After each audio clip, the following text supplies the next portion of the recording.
2018년 9월 호주 전역을 발칵 뒤집어 놓은 테러 사건이 발생했습니다. 딸기? 저 근데 가운데 바늘이에요? 바늘인데? 자, 그렇습니다. 시중에서 판매된 딸기 속에 꽂혀있던 것은 바로 바늘. 야, 호주 퀸즐랜드의 한 남성이 딸기를 먹은 뒤 극심한 통증을 느껴 응급실을 찾았다가요. 아유. 병원에서 바늘을 삼킨 것 같다는 충격적인 진단을 받았고요. SNS를 통해 이 사건을 공개하며 끔찍한 딸기 바늘 테러 사건이 세상에 알려졌습니다. 저 몰래 꽂아놓은 거야? 왜 저런 짓을 한 거야? 자, 그런데 말입니다. 지금 말씀드린 것은 시작에 불과했습니다.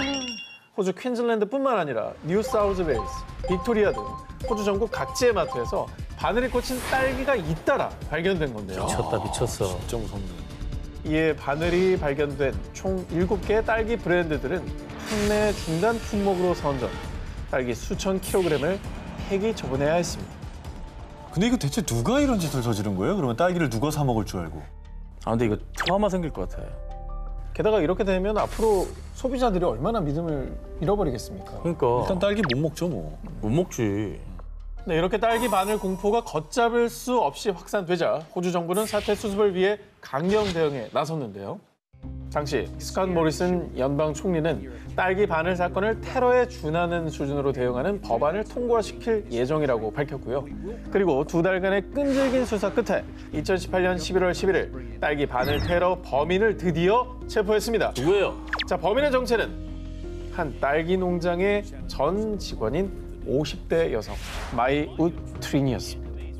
농장 직원이었으니까 농장에서 딸기를 포장하는 과정에서 바늘을 넣을 수가 있겠네요. 근데 왜 그런 겁니까? 왜? 호주 퀸즐랜드에 위치한 한 딸기 농장에서 근로자들의 감독관으로 일했던 그녀는요.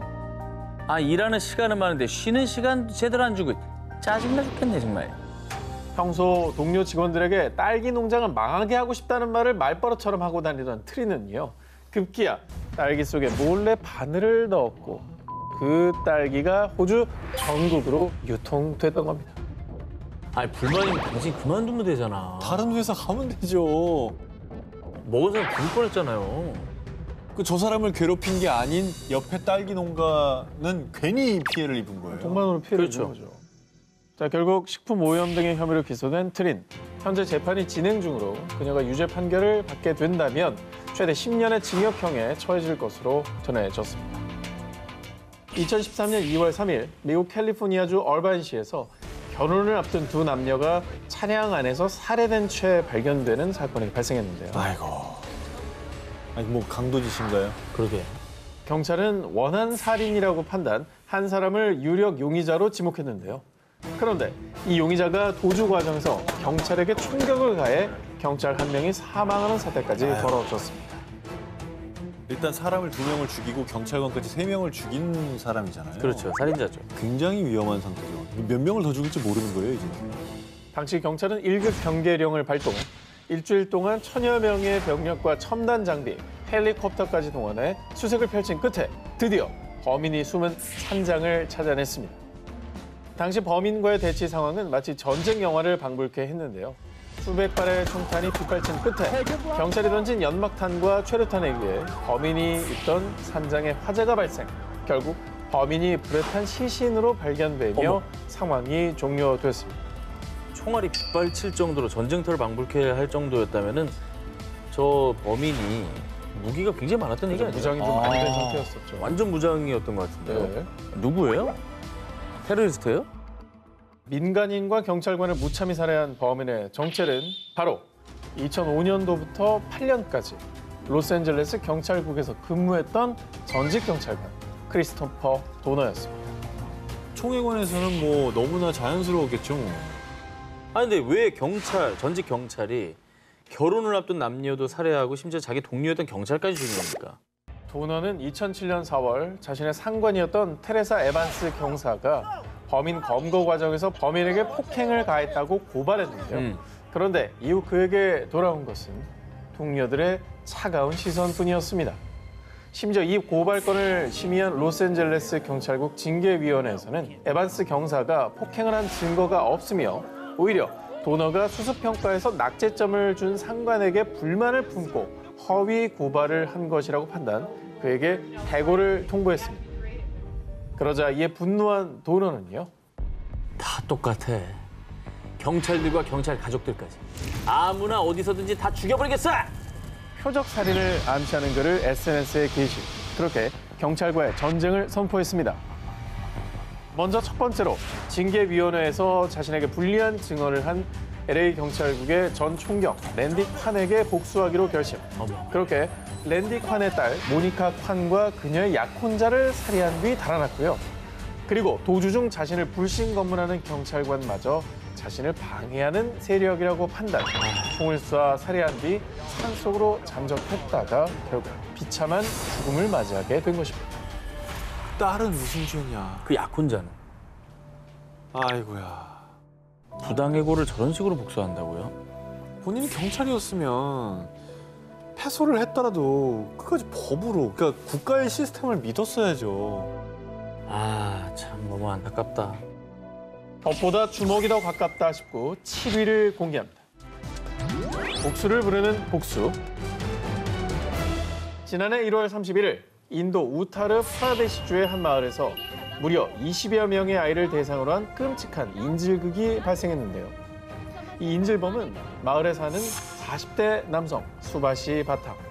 그는 자신의 1살 배기 딸의 생일 파티를 연다는 핑계로 같은 마을에 사는 아이들을 집으로 유인한 뒤 지하실에 가두었습니다.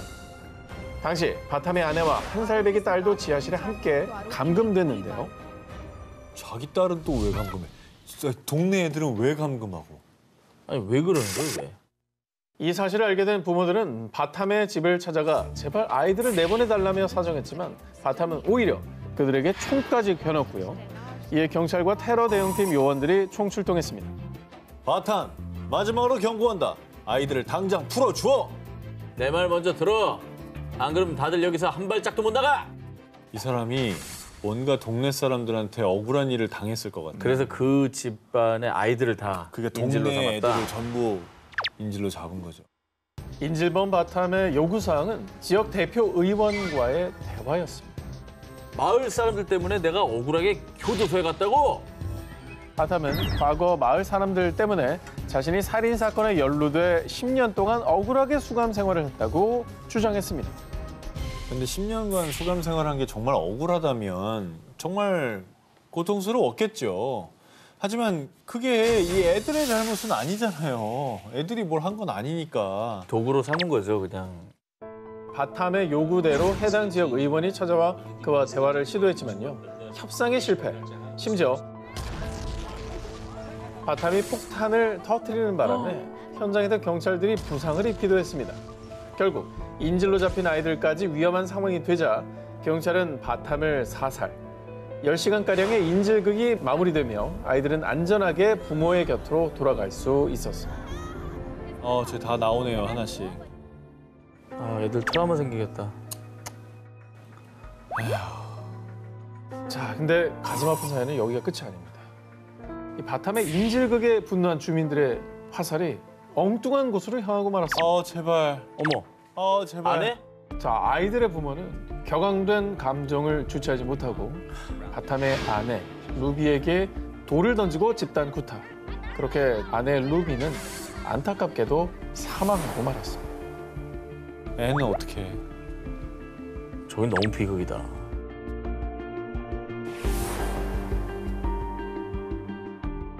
법보다 주먹이 더 가깝다 싶고 6위를 공개합니다. 자, 이번 특종은 사진 먼저 보여드리겠습니다. 악어다, 악어. 저렇게 많은 악어가 다 죽은 거예요? 2018년 7월 인도네시아 서파푸아주 한 악어 농장을 찾은 수백 명의 마을 주민들은 우린 복수를 한 거다. 저것들은 모두 죽어도 싸다. 이렇게 많은 악어들이 주민들에게 끔찍하게 학살당한 이유.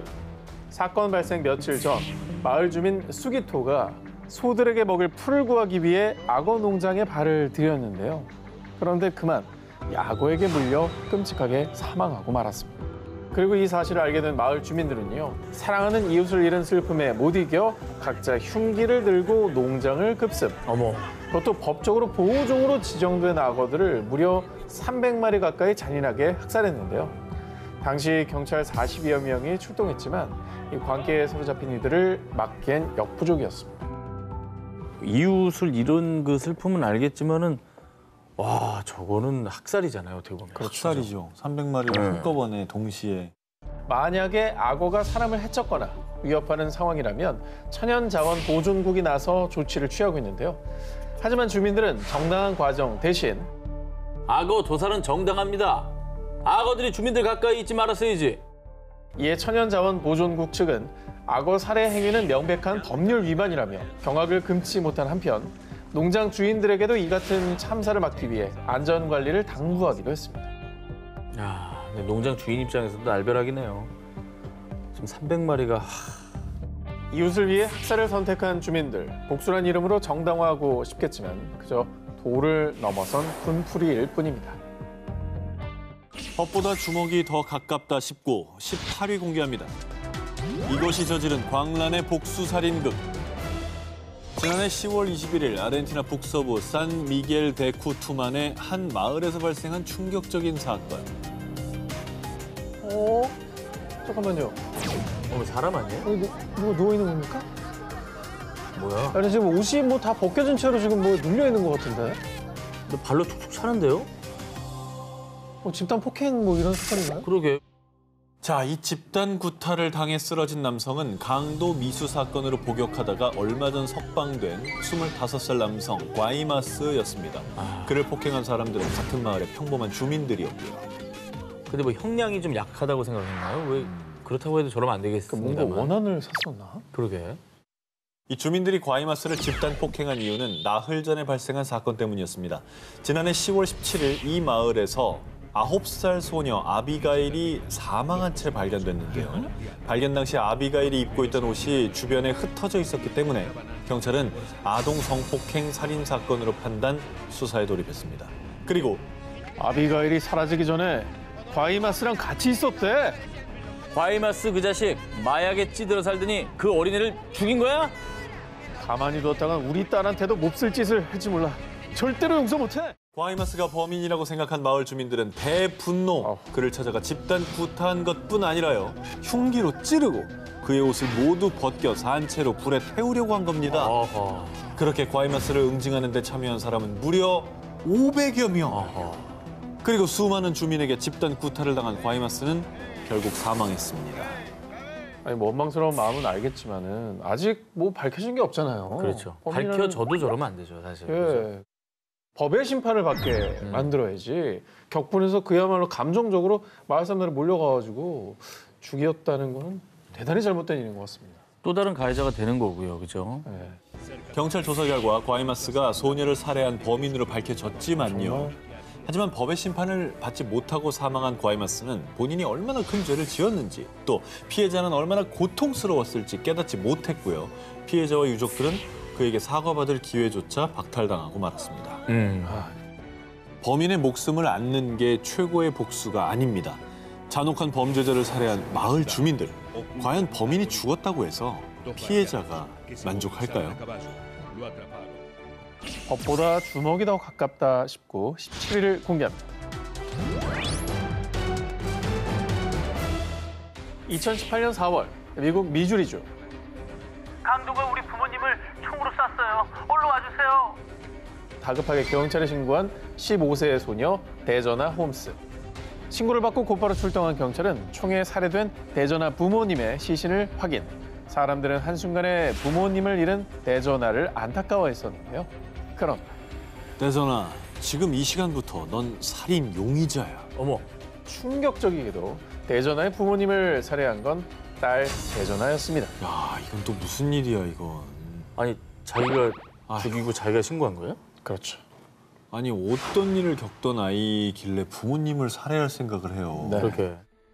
데저나는 처음엔 강도의 침입을 받았다라고 했지만 사실은 부모님이 다투다가 아빠가 엄마를 쐈어요. 나를 보호하려면 아빠를 쏠 수밖에 없었다고요. 라며 추가 경찰 조사 과정에서 증언을 번복, 그리고 대전의 증언과 행동을 수상하게 여긴 경찰은 조사에 나섰는데요. 그런데 충격적이게도 대전화가 아이들이 부모를 죽이는 공포 영화를 검색한 흔적을 발견. 즉 공포 영화를 보며 치밀하게 살인을 계획하고 부모님을 살해하는 이 폐륜을 저지른 겁니다. 와. 자, 뿐만 아니라 총을 들고 아버지를 죽이겠다고 말하며 춤추는 영상까지 발견됐는데요. 와. 계획 범죄네요. 예, 우발적이지 않았습니다. 근데 어떻게 와, 부모님을 영화까지 봐가면서 저렇게 계획을 세워 죽일 수가 있죠? 이걸 어떻게 이해를 해야 돼? 이런 상황들을 참. 근데 왜 그런 거예요, 왜? 자, 대전화가 이런 끔찍한 폐륜을 저지른 이유. 또 대전화한테 손 찍어만 거예요? 그만 좀 하세요. 자꾸 이러시면 대전화 우리가 데려갑니다. 내가 내 딸 때린 건데 네가 왜 참견이야? 대전화의 삼촌에 따르면 대전화는 어릴 때부터 아버지에게 학대를 당해온 피해자였습니다. 삼촌 부부가 대전을 위해 나서도 보고 경찰에 여러 번 신고까지 했지만 법의 도움을 받지 못했고요. 네가 감히 아빠를 경찰에 신고해? 그녀에게 돌아오는 건 더 심한 학대였습니다. 이에 절망한 대전화는 결국 아버지와 어머니까지 끔찍하게 살해. 하지만 학대가 살인의 이유로 정당화될 수는 없는 법. 대전화는 결국 죄의 대가를 치르게 됐습니다. 아, 죄의 대가는 치러야겠지만 저 아이도 참 너무 불쌍하네요. 불쌍하지. 네, 너무 비극이다 정말. 아니 우리나라도 아동학대가 진짜 큰 사회적 이슈로 부상을 하고 있는데 안타까운 일이고 심정적으로는 이해가 가요. 심정적으로는. 그렇죠. 근데 살인으로 복수하는 거는 자기 인생을 망친 거예요. 그렇죠. 근데 이것도 정말 다시 말하면 저 사건이 신고가 됐는데도 똑바로 해결하지 않은 저 사회 시스템이 문제인 거지. 저 경찰들이 결국은 저 불쌍한 애를 살인범으로 만든 거예요. 진작에 나서줬어야 되는 거예요. 그럼. 예. 2016년 4월 29일 아침 미국 애리조나주 피닉스시에서 자전거를 타던 한 남성이 차량과 충돌하는 사고가 발생했는데요. 뭐야? 저건 일부러 박은 거잖아요. 저 돌진한 거예요. 저거 급발진 아니면 저건 일부러예요. 나 너무 끔찍하다. 전 노렸어. 저건 뭔가 의도적인 어떤 살인 행위 아닙니까? 살인 미수죠, 저거는. 고의로 저런 것 같은데요? 어떻게 된 겁니까? 너무 의도적인데? 계시죠? 네. 그리고 이 충격적인 뺑소니 사고가 발생하고 30분 뒤 경찰서로 걸려온 한 통의 전화. 제가 사실은 운전하다가 자전거에 탄 사람을 들이받은 것 같아요. 뺑소니 사고 범인이 자수한 겁니까? 그렇습니다. 뺑소니 사고를 자수한 여성의 이름은 미스티 윌크. 그녀는 자신이 자동차로 누군가를 쳤지만 피해자가 누군지는 모르겠다고 진술했는데요. 그런데 조사 결과 놀랍게도 자전거를 타고 있던 사고 피해자는 윌크의 남자친구였습니다. 아니, 정면으로 마주쳤는데 못 알아봤다고요? 못 알아봤다는 건 말이 안 되는 거예요. 이거 의도적으로 해놓고 모른 척 신고한 거 아닌가요? 그러니까. 자, 그런데 말입니다. 경찰이 사건 당일 무슨 일이 있었는지 추궁하자 정말 황당하게도 윌크는 자신이 무죄라고 주장했는데요. 갑자기 무죄? 뺑소니 사고 발생 전 윌크와 남자친구는 함께 공원에서 데이트 중이었는데요. 그런데 나 사실 에이즈 환자야. 야, 너도 걸렸을 텐데 이제 어쩌냐? 이미 육체적인 관계까지 가졌던 남자친구가 뒤늦게 본인이 에이즈 감염자라고 고백한 겁니다. 딱지난다. 뭐 하는 인간이야. 야, 진짜. 야, 여자친구한테 에이즈 감염 사실을 숨기고 관계까지 맺었다고 하고 그걸 나중에 논리를 이렇게 조롱하듯 얘기했다고 하면 그 기분이 어떨지 상상이 안 가요. 진짜 사랑은 했나 싶어요. 저런 식으로 대응한 걸 보면. 미국에서는 에이즈 양성 판정 받은 사람이 상대방에게 안 알리고 관계를 맺었을 경우에 이거 범죄거든요. 범죄로 치죠. 중범죄로 칩니다. 그렇습니다. 윌크는 자신도 에이즈에 감염됐을지 모른다는 생각에 큰 충격과 공포에 휩싸였는데요. 그런데 남자친구가 자신을 위로해주기는커녕 비웃고 조롱하고 심지어 흉기로 자신을 위협하려고 하자 겁에 질려 차를 타고 달아나다가 자전거를 타고 있던 남자친구를 치게 된 것이라고 이야기하며 무죄를 주장했던 겁니다. 하지만 이 사건으로 인해 남자친구가 두개골과 척추에 심각한 외상을 입었기 때문에 해당 지역의 대배심은 윌크를 2급 살인미수 혐의로 기소. 결국 그녀는 6년 6개월의 징역형을 선고받았습니다.